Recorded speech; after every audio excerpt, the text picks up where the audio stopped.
Halo teman-teman yang berbahagia, berjumpa kembali dengan saya Dr. Andri, spesialis kedokteran jiwa dari Rumah Sakit EMC Alam Sutera dan Rumah Sakit Secipik.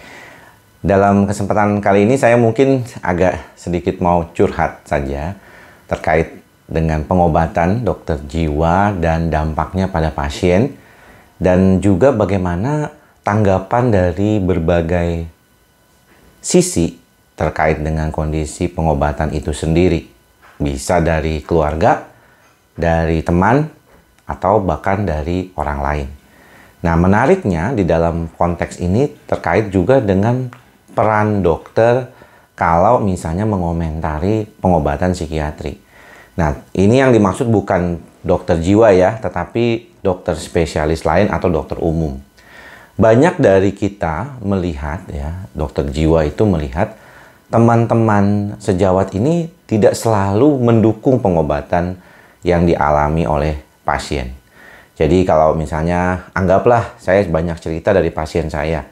Mereka datang berobat ke dokter gitu ya. Ke dokter penyakit dalam, dokter jantung, saraf, atau dokter umum di dekat rumah gitu, atau dokter obgyn atau apapun lah dokternya. Kemudian kan biasanya ada beberapa dokter menanyakan, lagi makan obat apa gitu. Nah, si pasien bilang, atau dengan sendirinya pasien itu bilang, saya sedang makan obat psikiatri, ya. Udah berapa lama? 1-2 bulan, atau bahkan lebih gitu ya. Nah, ada sebagian dokter yang langsung ya bilang, kamu harus stop tuh obatnya. Nggak boleh makan obat seperti itu. Bikin kecanduan. Nanti kamu ketergantungan.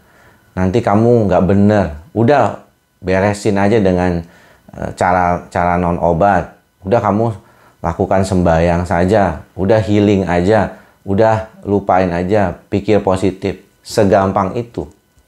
Dan yang menarik menurut saya, pada beberapa pasien yang belum memahami tentang pengobatan itu sendiri, itu akhirnya menuruti ya nasihat tersebut dan berhenti pengobatan tanpa memberitahu dokter jiwanya atau psikiaternya. Mengapa dokter jiwanya tahu? Karena nanti dalam beberapa saat kemudian kondisinya kambuh dan akhirnya datang kembali. Mereka cerita seperti itu. Saya sudah pernah beberapa kali membuat video mengingatkan teman-teman tentang kondisi seperti ini. Tapi belakangan masih saja seringkali saya temukan pasien-pasien yang datang mengatakan bahwa mereka berhenti obat karena pengaruh dari nasihat dokternya. Ini bukan hanya berkaitan dengan kondisi dokter dan pasien di dalam konteks penyakit ya, tetapi juga teman-teman, saudara, keluarga, orang tua, suami, ya pasangan juga punya pengaruh yang besar dalam proses pengobatan. Apalagi kalau urusan menemukan konteks seperti tadi, yaitu udah nggak usah berobat aja, pikir positif aja, udah nggak usah berobat, sembahyang aja. Nah, yang kayak begini ini nih yang sering menjadi problem ya, masalah. Kenapa? Karena seringkali nasihat, saran yang dialami atau diberikan kepada pasien tersebut itu too early atau terlalu dini. Jadi yang memberikan saran nggak tahu kondisi pasien sebelumnya, tidak tahu perjuangan pasien sampai harus berobat, dan kita juga kan menyadari bahwa tidak mudah loh untuk datang ke dokter jiwa. Saya menyadari sekali bahwa pasien-pasien saya yang ngantri dan kemudian mau berobat ke dokter jiwa itu tidak mudah. Mereka itu penuh perjuangan. Mereka itu masih ragu apa benar harus ke dokter jiwa, takut ketergantungan, takut nanti dikasih obat. Banyak sekali hal seperti itu terjadi. Karena banyak diantaranya juga tidak memahami proses pengobatan kejiwaan sendiri. Karena menganggap kondisi kejiwaan atau dalam hal ini gangguan psikiatrik itu bukan gangguan medis. Mereka masih menganggap, alah itu sih kan cuman pikiran kamu aja gitu. Nah, ini menarik teman-teman, konsep gangguan kejiwaan yang dianggap bukan gangguan medis ini masih sangat sulit untuk diubah oleh kita ya semuanya. Kenapa? Karena memang bertahun-tahun, berpuluh-puluh tahun kita menganggap ini nggak bisa diteliti.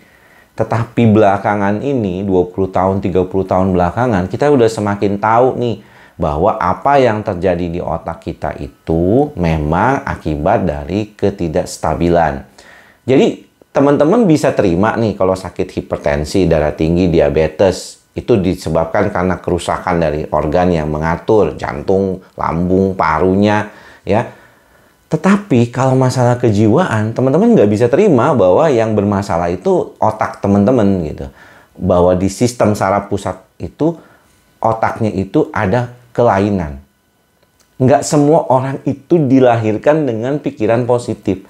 Pikiran positif itu timbul karena berbagai macam faktor. Faktor pola asuh, lingkungan, stabilitas, dan semuanya. Jadi nggak bisa ngomong nih, kita nih, kok gue bisa ya berpikir positif? Kok lu nggak bisa? Harusnya lu juga bisa. Nggak bisa begitu, teman-teman ya. Nggak sama.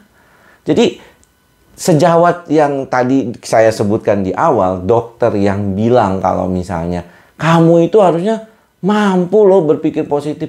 Kamu itu perlunya cuma jalan-jalan aja gitu. Ya mana mungkin orang itu jalan-jalan setiap hari gitu. Ya kan juga kayak saya juga cuti nggak bisa terus-terusan ya, ada waktunya, pengen pulang juga, rindu dengan makanan di rumah, rindu dengan Indonesia gitu. Jadi jangan memberikan nasihat yang terlalu dini gitu, yang membuat orangnya jadi bingung gitu. Udah tahu orang yang lagi dalam pengobatan psikiatri ini butuh support, butuh dukungan. Ya, kemudian juga dia masih ada keraguan-raguan. Dan itu wajar. Ragu-ragu itu wajar, makanya kenapa dokter jiwa itu akan mengedukasi. Saya membantu diri saya dan teman-teman dengan cara melakukan video YouTube ini. Walaupun kadang-kadang belakangan makin sibuk, susah waktunya untuk membuat bikin. Tapi saya usahakan. Topiknya juga kadang-kadang itu aja. Bertahun-tahun, sudah lebih dari 10 tahun saya membuat video yang kadang-kadang kalau teman-teman perhatikan, apalagi subscriber lama, topiknya itu aja. Tapi saya upayakan supaya ada update dalam setiap penyampaian itu. Supaya teman-teman tahu, oh ini perkembangan. Saya misalnya nanti 2 bulan lagi akan pergi ke Tübingen di Jerman. Itu akan ada Kongres Internasional Psychosomatic Medicine. Akan ada update-update terbaru. Dan saya juga presentasi di sana. Saya akan memberikan kepada teman-teman ya kira-kira apa nih yang bisa dilakukan atau yang bisa dibantu gitu. Untuk membantu diri kita menjadi jauh lebih baik. Dan rasanya itu adalah untuk meyakinkan bahwa pengobatan itu penting. Kalau orang sudah diberikan pengobatan, maka dia harus menjalani pengobatan itu dengan baik. Perubahan itu ada. Dulu misalnya kita menganggap bahwa perubahan itu bisa harus minum obat tuh 6 bulan. Belakangan mungkin kita bisa lihat, oke 3 bulan pertama Anda coba minum dulu. Kalau itu membantu mengurangi sambil mengatasi dengan cara-cara non-obat, pelan-pelan kita bantu dengan cara non-obat, obatnya bisa dikurangi. Selalu akan ada update. Dulu kita tunggu ya 1 bulan untuk pengobatan depresi. Kalau nggak mempan baru kita ganti obat. Sekarang 2 minggu nggak mempan ganti obatnya. Naikkan dosisnya. Jangan takut karena perkembangan ilmu itu tujuannya adalah untuk membantu teman-teman menjadi jauh lebih baik. Bukannya jadi lebih buruk. Ya, kalau misalnya lepas obat tanpa konsultasi ke dokter jiwanya yang menentukan malah dokter lain, wah ini bahaya.